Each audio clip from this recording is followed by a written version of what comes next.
नमस्कार शिक्षा फाउंडेशन स्वागत। यही फाउंडेशन माध्यम आम गाँव में रोकवा पिला प्रॉपर एजुकेशन जमीक कोचिंग प्रोवाइड करूँ और गाइडेंस प्रोवाइड करूँ।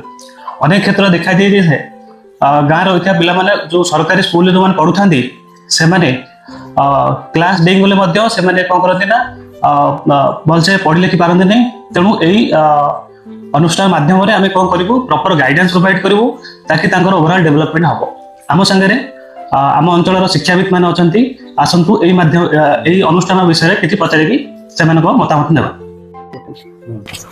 उलणा ग्राम जो शिक्षा फाउंडेशन टी आज गढ़ी उठी बड़ सौभाग्यर कथा।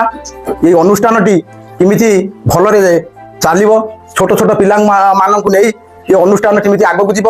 तेणु ये जो अनुष्ठान कर्मकर्ता मानू आम अशेष अशेष धन्यवाद अर्पण करुँ। से अनुष्ठान को केमी सुरखुरी चलई पिला भविष्य उज्जवल कामना करेंगे यह आम आशा और भरोसा।